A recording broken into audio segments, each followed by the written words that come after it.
nous allons recevoir André qui va nous présenter R sur OpenBSD. André. Merci, bonjour à toutes et à tous.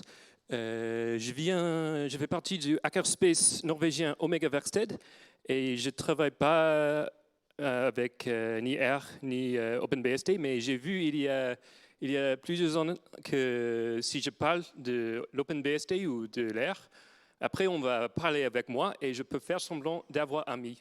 Et c'est pour ça que je viens ici. Comment fais-je pour... Voilà. Alors, hier et aujourd'hui, on a vu plusieurs posters et présentations qui concernent le Shiny, autres trucs d'administration en fait, pas trop de statistiques en fait.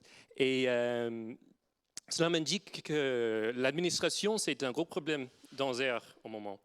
Et si c'est un problème pour vous, je propose que ce serait intéressant de penser à l'OpenBSD parce qu'à mon avis, l'avantage d'OpenBSD, c'est l'administration facile.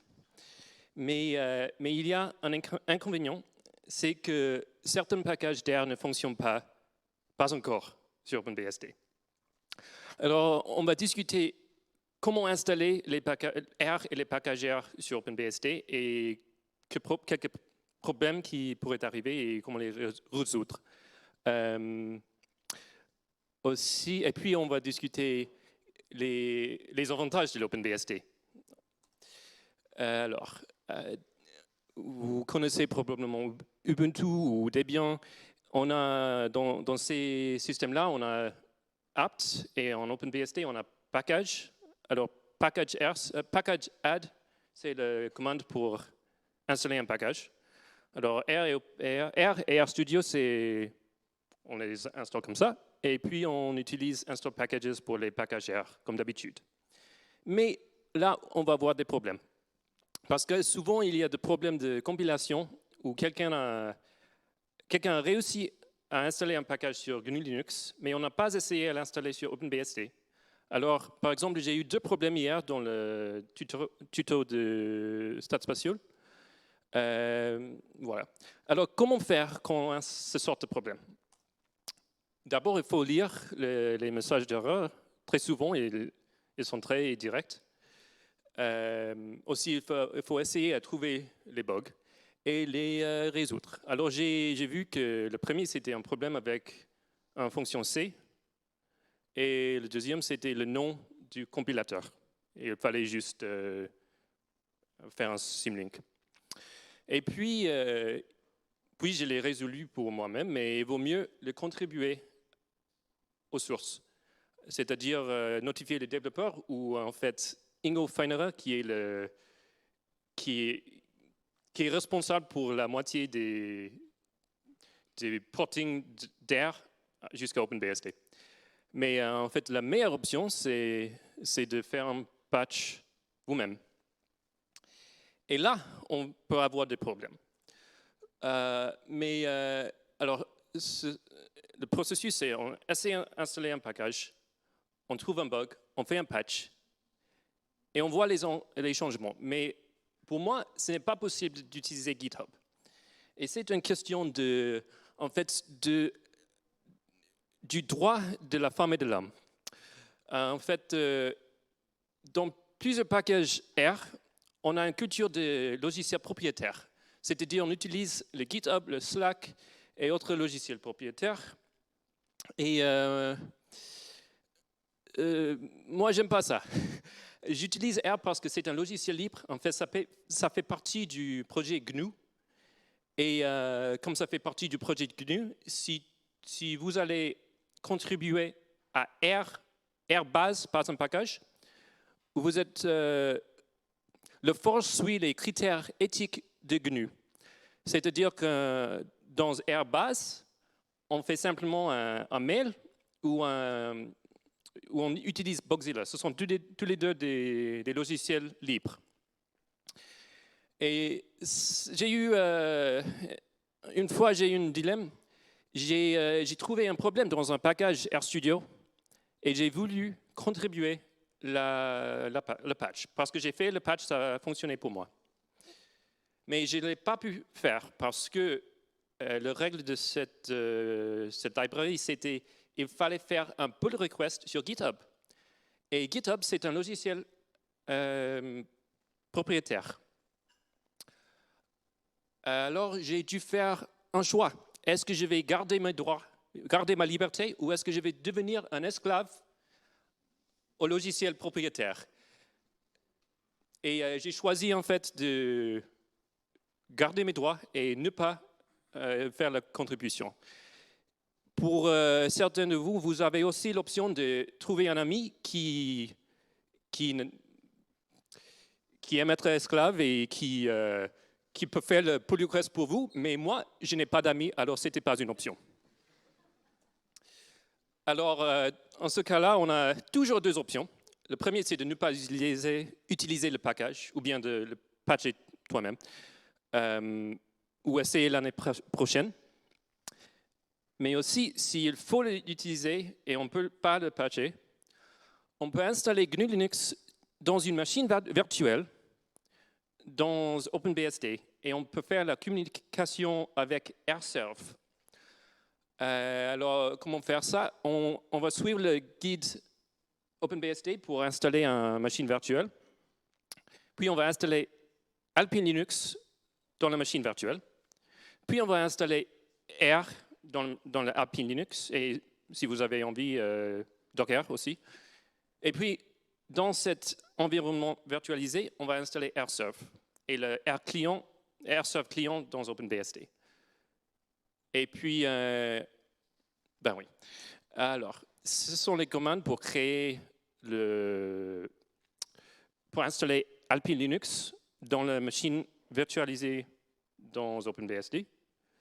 Puis, il est possible d'écrire un vm.conf. Si vous faites ça, vous pouvez faire qu'au démarrage du système OpenBSD, la machine virtuelle va aussi démarrer. Et puis, on installe les bons packages et on utilise AirServe dans Alpine Linux et RS Client dans OpenBSD pour la communication. Voilà. Alors, on a discuté pourquoi penser à OpenBSD, comment installer R et les packages et comment faire quand quelqu'un ne fonctionne pas. Et enfin, on va discuter exactement comment s'en profiter d'OpenBSD. Alors, j'ai une liste ici de plusieurs outils OpenBSD. On a déjà discuté les machines virtuelles. Je vais discuter ces trois, la documentation, le rc.suber et le parser. Je ne vais pas discuter les derniers, mais comme je vais discuter la documentation, vous allez pouvoir utiliser la documentation pour en savoir plus. Alors, on commence avec la documentation. Il y a deux sortes. Il y a le site web, le FAQ, c'est assez court. Il y a aussi les pages man. Alors, pour utiliser les pages man, on utilise le logiciel man. Ça existe aussi dans le GNU Linux. Quelqu'un a utilisé le man? Bon. Oh, pas trop. Voilà. Mais ça existe dans GNU Linux, mais je dirais que les pages man dans OpenBSD, en fait, dans tous les BSD, sont de qualité élevée. OK, on a discuté déjà la documentation. On va discuter le rc.suber. C'est un framework pour exécuter les services en arrière-plan. Ça veut dire les démons. C'est comme... l'interface, c'est comme systemctl, mais ça fonctionne tout à fait différemment. Pour exemple, on peut créer un daemon pour RStudio. On a besoin d'abord d'installer RStudio. Et puis, on va créer ce fichier. C'est le fichier du service.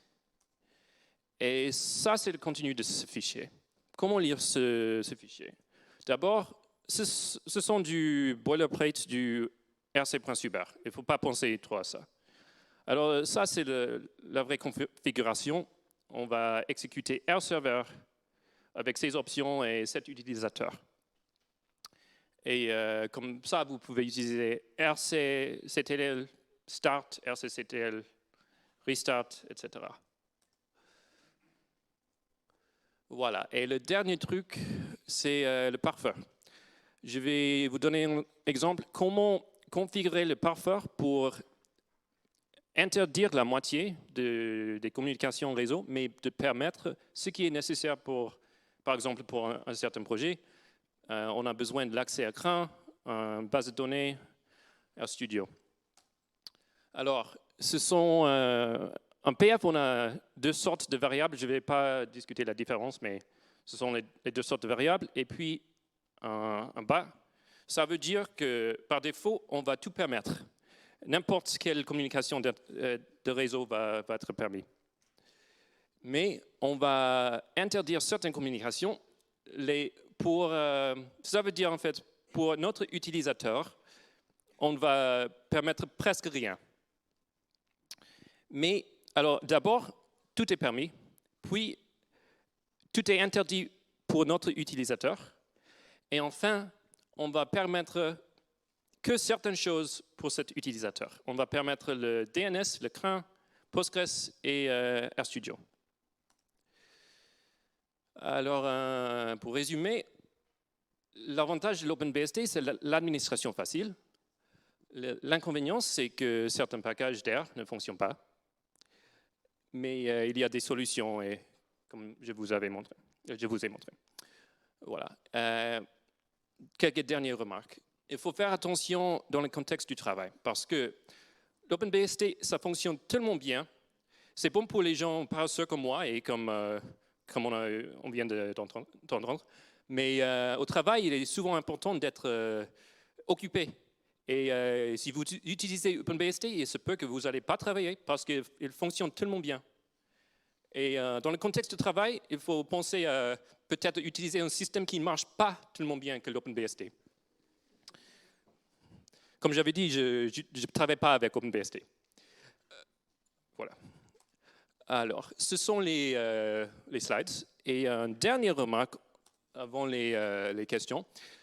Comme j'avais dit, je viens ici pour faire semblant d'avoir amis. Et alors, si vous posez une question, j'ai apporté quelques bonbons du Scandinavie. Voilà. Si vous posez une question soit sur Slido, soit après, vous êtes permis de prendre un bonbon. Merci.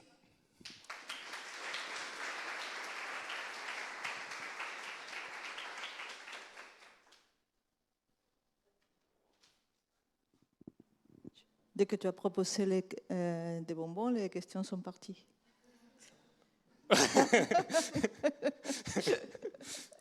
Non, mais c'est moi qui ai effacé par erreur une question. Mais je me souviens de la question. Donc, la question, c'est comment tu fais pour collaborer avec tes collègues qui n'utilisent pas OpenBSD? J'utilise pas OpenBSD au travail. Je ne dis pas à mes collègues que je... Non, en fait, je l'ai dit que j'utilise OpenBSD, mais je ne touche pas le sujet. Il vaut mieux, au travail, j'utilise NixOS parce qu'on utilise GNU Linux et c'est pas tellement bien, c'est pas si bien que l'OpenBSD, mais c'est mieux que le Ubuntu, à mon avis. Voilà. Cette question, elle vient avec un smiley face. Donc, quelle est ta position pour lire les ressources depuis GitHub? Pour lire les ressources, ce n'est pas nécessaire d'avoir un compte GitHub pour lire les ressources. Ce n'est pas nécessaire aussi d'utiliser le JavaScript propriétaire. Et en fait, si c'est juste un repositoire GitHub, Git, on peut utiliser simplement Git et pas GitHub pour utiliser les ressources GitHub. Okay. Une autre question, pourquoi pas Linux? Quelles sont les problématiques pour toi? Pourquoi pas Linux? Ouais. Alors, pour moi, à mon avis, le killer feature du OpenBSD, c'est que le Wi-Fi fonctionne parfaitement. Il y a plusieurs choses comme ça. Le Linux change beaucoup. Par exemple, les mises à jour OpenBSD sont tellement faciles. Il fonctionne toujours et s'il y a un problème, il a déjà été documenté. Il y a plusieurs différences.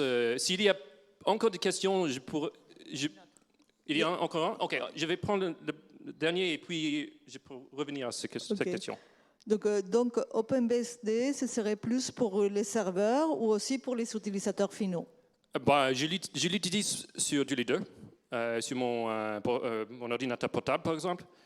Mais à mon avis, pour les ordinateurs portables, si vous avez déjà choisi le BSD, le FreeBSD ne marche pas tellement bien sur les ordinateurs portables, mais NetBSD et OpenBSD, ils marchent bien. En fait, il faut penser, quand vous achetez un ordinateur, vous pensez à lire les pages man pour voir si ça fonctionne. Mais, pour tous les deux. Alors, s'il y a du temps, je vais revenir. Ouais.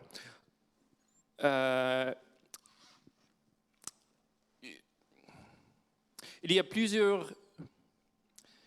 C'est comme une différence de culture, et je vous donne quelques exemples. Qui a eu des problèmes en installant un package R? Voilà. Qui a eu un problème en installant Airbase? OK, Wenderman. Ça se passe parce que Airbase est un seul logiciel et on l'installe ensemble. Et c'est la même idée avec les BSD. Mais dans les GNU Linux, par exemple le Debian, il est construit de plusieurs packages. Et il n'est pas possible de dire ces packages-ci sont la base et ces packages-ci sont pas la base. Et donc les mises à jour deviennent plus compliquées parce qu'on ne sait pas exactement où on a commencé la mise à jour. Tous les systèmes sont un peu différents. C'est un truc. Aussi, juste essayer de suivre les standards. Les standards POSIX, c'est aussi de ne pas trop changer. Alors, les BSD, le format des fichiers, par exemple, n'a pas trop changé depuis certains fichiers n'ont pas changé depuis le début du Unix, en fait. Bon, on n'a plus de questions, mais on pourra les poser en dehors. Merci beaucoup. Merci.